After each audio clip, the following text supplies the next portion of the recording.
As Malaysia recorded its all-time high of 6,075 new COVID-19, another sternest warning. Hospitals are running out of beds at designated COVID-19 intensive care units nationwide. COVID-19 cases has put tremendous pressure on the national healthcare system. The people are important frontliners and must continue staying at home if there are no urgent matters outside.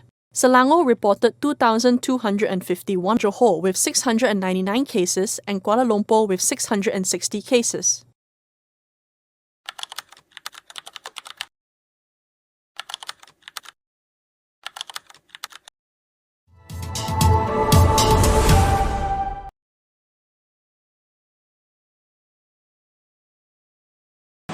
Assalamualaikum and a very good day everyone. Welcome to our forum titled The Future of Remote Work in Malaysia, Challenges and Opportunities.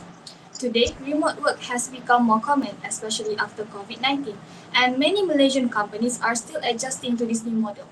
But with every new trend, there are challenges as well as opportunities.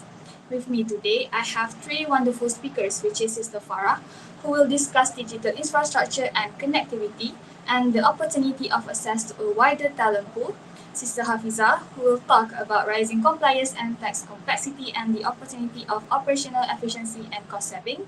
And lastly, we have Sister Amira, who will focus on lack of collaborations and management approaches and the opportunity of self-development. Let's begin. To start the discussion, I had like to focus on one challenge that many employees personally feel, which is work-life balance. In Malaysia, remote work sometimes causes blurred boundaries between personal and work hours. I will begin with sharing my point and then we will continue with our panelists. One of the main challenges of remote work is maintaining a healthy work-life balance. Many employees report working longer hours at home, dealing with constant messages, and facing emotional pressure due to isolations. This affects the employee's well-being, what we call kesihatan mental dan emosi, that if the companies do not manage this properly, it may lead to stress, burnout, and lower productivity. However, the opportunity is huge. If work is done correctly, with flexible hours, clear guidelines, and also wellness support, the employee satisfactions can actually increase.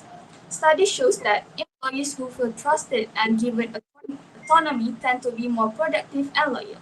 So the challenges is real, but the opportunity is greater if the employees prioritize the well-being. Okay, Sister Farah, let's start with you. What is one major challenge that Malaysia faces in remote work? Okay, thank you, Sister Asma. So one major challenge is digital infrastructure and connectivity. Not everyone in Malaysia has access to stable, high-speed internet, especially in rural or semi-urban areas. Employees may struggle with slow Wi-Fi, frequent disconnection, or limited data plans. So this affects productivity and creates inequality between employees who have strong digital access and those who don't. Companies also face difficulties when systems are not integrated or securely connected, which can lead to cybersecurity risks. Interesting points. And what the opportunities come with the remote work in terms of talent? The opportunity is that companies can now access a wider talent pool, not just locally but globally. Employers can hire people from Sabah, Sarawak, Kelantan, without requiring them to move. This supports inclusivity and reduces geographical limitations. And for employees, remote work opens opportunities to apply for jobs in other states or even abroad. This creates a more diverse and skilled workforce, benefiting organizations and individuals. Thank you, Sister Farah. So now let's move on to Sister Hafiza. What challenges that do you see from the business or organizational side? Thank you, Sister Asma. In my opinion, Thank you, Sister Asma. In my opinion, one major challenge is rising compliance and tax complexity. When employees work remotely from different locations or even different countries, companies must follow different tax rules, labor laws, and compliance regulations. This complicates payroll, documentation, and reporting. Even in Malaysia, companies must ensure they follow SOXO, EPF, and income tax regulation properly for remote staff. Without proper system, companies may face some penalties. That's a good point. So, what are the opportunities that can the companies gain from that? That's a good question. In my opinion, the biggest opportunity is cost saving and operational efficiency. Remote works reduce the need for large office spaces, utilities, travel allowance, and on-site facilities. Companies can also digitalize their workflows, which speed up the processes and reduce waste. When done correctly, remote work can increase productivity while lowering operational costs, something I think very beneficial, especially for Malaysian SME. I see. Thank you, Sister Hafiza. Finally, let's hear from Sister Amira. Sister Amira, what challenges that do employees and managers face? In my opinions, that challenge um, that sorry the challenge of remote works is which is lack of collaboration and management approach. Communication become much harder when everyone is working remotely. In the office, a simple question can be asked directly and we get immediate answer. But in remote setting, we often need to wait for someone to reply through email or WhatsApp. So what should take 10 seconds can suddenly take hours. So this delay affect workflows and slow down decision making. Even quick online meetings cannot fully replace spontaneous face-to-face conversation.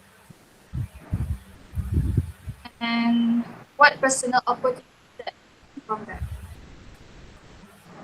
I think that personal opportunities is I will focus of self-developments.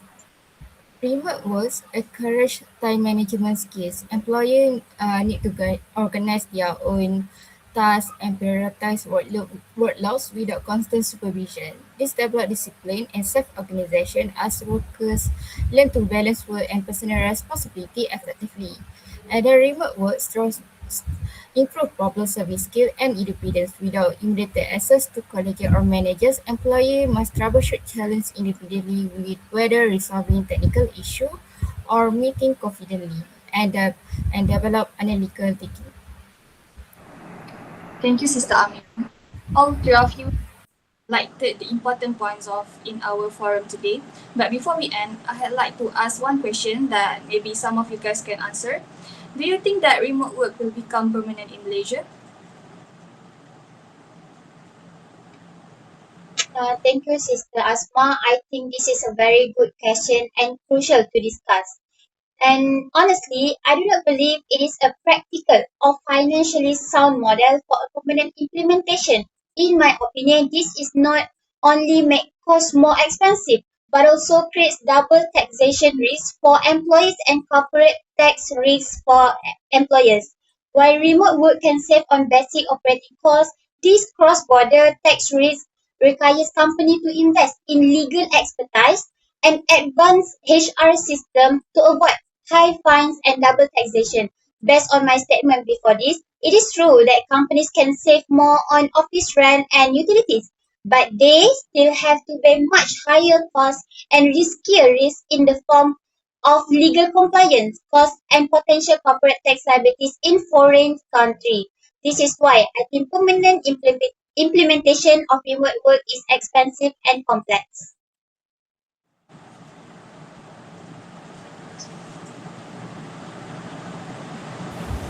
In my opinion, adaptive remote work will become fully permanent in Malaysia. While it offers many benefits, most companies and employees still need a person collaboration, supervision, and office return.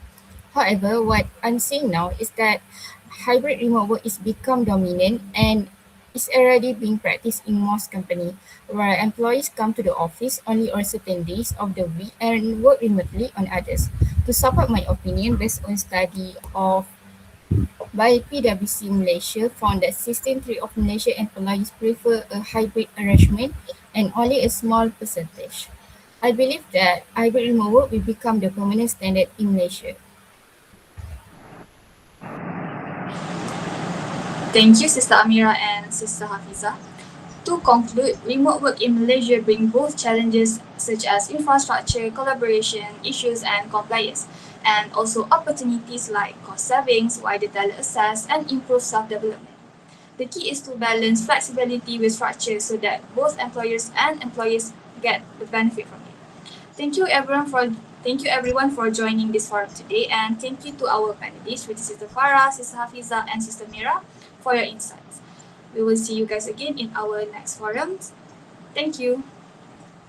Thank you. Thank you.